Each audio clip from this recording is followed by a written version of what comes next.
शास्त्र वर्णन करते हैं कि दरवाजे पर नींबू और मिर्ची क्यों टांगा जाता है, दुकान के बाहर, घर के बाहर नींबू मिर्ची क्यों टांगते हैं? क्योंकि लक्ष्मी और दरिद्रता, इन दोनों देवियों को भगवान विष्णु का वर है कि ये प्रतिदिन भूमंडल पर विचरण करने के लिए जाएंगी। प्रतिदिन, रोज प्रतिदिन लक्ष्मी और दरिद्रता दोनों भ्रमण के लिए निकलेंगे। और जिसके घर में मिष्ठान रखा होगा, उसके घर में लक्ष्मी मीठा खाने के लिए अंदर प्रवेश कर जाती है। और नींबू और मिर्ची दरवाजे पर इसलिए बांधते हैं कि दरिद्रता हमारे घर में प्रवेश ना करे, वो दरवाजे से खाकर ही चली जाए। दरवाजे से। एक बात बहुत ध्यान रखना, जिसके घर में फ्रिज में, डलिया में या रसोई घर में नींबू और मिर्ची ये दोनों एक ही जगह रखे रहते हैं, उसके घर में कभी शांति नहीं रहती है। सास बहू का, ननंद भाभी का, भाई भाई का, परिवार में कुछ ना कुछ क्लेश जरूर ही होगा। 4 दिन अगर अच्छे निकल गए तो 5वें दिन क्लेश का जाएगा, 5 दिन अच्छे निकल गए 6वां दिन क्लेश का जाएगा। कुछ ना कुछ, एक जरा सी कटोरी पड़ी है उसके पीछे विवाद चालू हो जाएगा, जरा सा पानी ढुल गया उसके पीछे विवाद चालू हो जाएगा, बेडशीट बदल रहा था उसके पीछे विवाद चालू हो जाएगा, पति कक्ष में आया विवाद चालू हो जाएगा। तुमने एक शब्द कहा, कोई लड़ाई की बात नहीं करी, फिर भी विवाद चालू हो जाएगा। समझ लेना कि घर के रसोई घर में या फ्रिज में नींबू और मिर्ची साथ रखा हुआ है तो वो क्लेश तो देगा ही। पंडितों से पूछोगे, ज्योतिषाचार्यों से पूछोगे, वो कहेंगे मोती पिना दो, कोई कहेगा पितृदोष हो गया, कोई कहेगा कालसर्प दोष हो गया, कोई कहेगा वास्तु दोष हो गया, पर वो आपको ये नहीं बताएंगे कि नींबू और मिर्ची एक डलिया में रखा हुआ है। ये हमारा वेद, हमारा शास्त्र बताएगा कि नींबू और मिर्ची ये दरिद्रता देवी को प्रिय है, और जहां नींबू और मिर्ची साथ रखा वहां दरिद्रता प्रवेश कर जाती है, और दरिद्रता गई तो वो क्लेश उत्पन्न करती है, जिससे इसके घर में सुख ना रहे। सुख नहीं रहेगा तो लक्ष्मी नहीं रहेगी, दरिद्रता उसके घर में आराम से रह सकती है।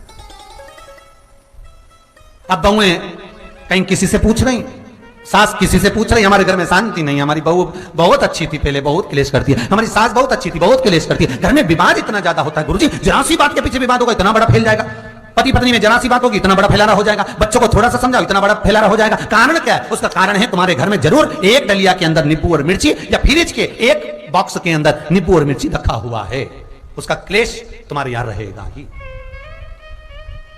सदा रहेगा। इसलिए महाराज नींबू मिर्ची दरवाजे पर टांगा जाता है, बाहर संग नहीं, बाहर जाए।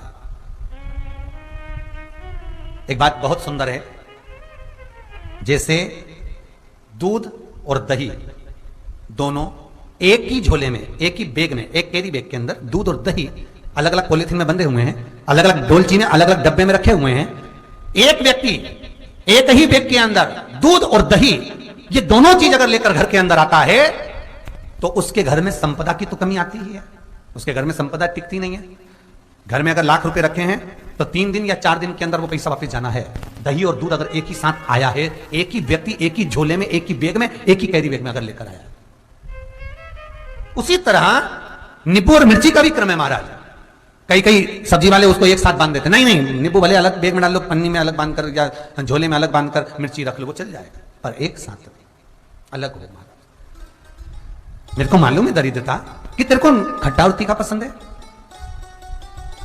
इसीलिए महाराज हमारे हिंदू धर्म में बेटी की विदाई में 4 चीजें नहीं दी जाती। बेटी की विदाई में 4 चीजें नहीं देते। पहली झाड़ू, दूसरी सुई, तीसरी चलनी और चौथा अचार की बरनी।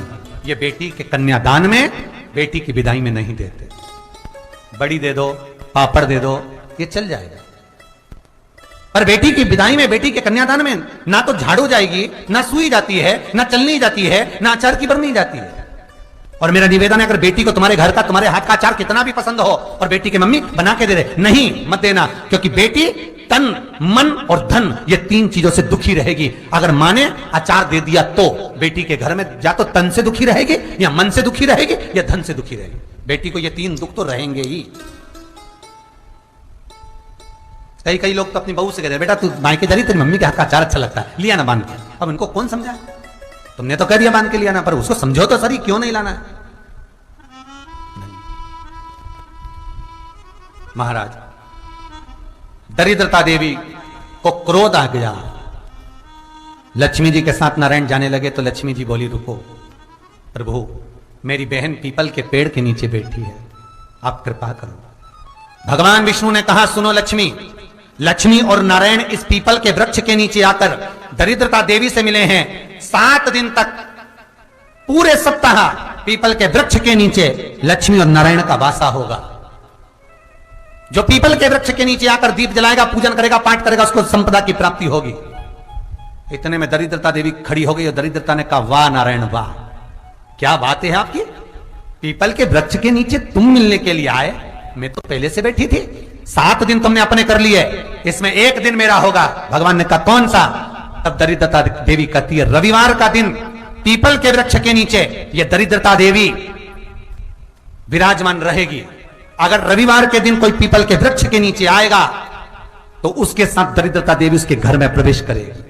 इसलिए शास्त्र रीति में भगवान विष्णु ने उसी समय पलटवार करते हुए कह दिया, अरे ओ दरिद्रता सुन, पीपल के वृक्ष के नीचे अगर कोई रविवार को आया और कोई पूजन की सामग्री लेकर आया, हाथ में कुछ ना कुछ उसके हुआ, खाली हाथ आया तो तू उसके घर में प्रवेश करेगी, और अगर भरा हुआ हाथ रहा तो तू उसके प्रवेश नहीं कर सकती। ठीक है प्रभु, वचन दे दिया भगवान ने। इतने में दरिद्रता देवी भगवान विष्णु से बोली, प्रभु सारे देवताओं के पीछे अधर्म बैठा हुआ है, सारे देवताओं के पीछे अधर्म बैठा हुआ है, दुख और दरिद्रता कहां जाकर बैठे हैं, आप स्थान बता दीजिए। आपको अब भी कहा कथा में कि देवताओं के पीछे, देवियों के पीछे पीठ के भाग में अधर्म का निवास है, आगे धर्म का निवास है। इसलिए मंदिर में अग्रण्य प्रणाम करना चाहिए, आगे की पीछे नहीं। दरिद्रता देवी कहती है, ये दरिद्रता और दुख कहां जाकर बैठेंगे, आप वर दीजिए। भगवान विष्णु ने कहा, यह भी तेरे लिए है, तू लक्ष्मी की बहन है, मांग ले, तुझे कहां बैठना है, कहां रहना है। दरिद्रता देवी कहती है, जिस घर में स्त्री दोपहर में सोती होगी उसके घर में दुख और दरिद्रता दोनों जाएंगे। जिनके घर में कांटेदार पेड़े लगे होंगे, पौधे लगे होंगे, उनके घर में दुख और दरिद्रता दोनों जाएंगे। जिनके घर में रात्रि में बासी बर्तन पड़े रहेंगे, उनके घर में दुख और दरिद्रता दोनों जाएंगे। भगवान विष्णु बोले, ठीक है। इतने में दरिद्रता देवी बोली, सारे देवताओं में प्रथम मान्य होने वाले श्री गणेश जी महाराज की पीठ के पीछे कोई नहीं बैठा, अधर्म नहीं बैठा। आप हमें वर दो कि दरिद्रता और दुख गणेश जी की पीठ के पीछे विराजमान होंगे, पृष्ठभाग में दरिद्रता और दुख दोनों रहेंगे, वर दो आप।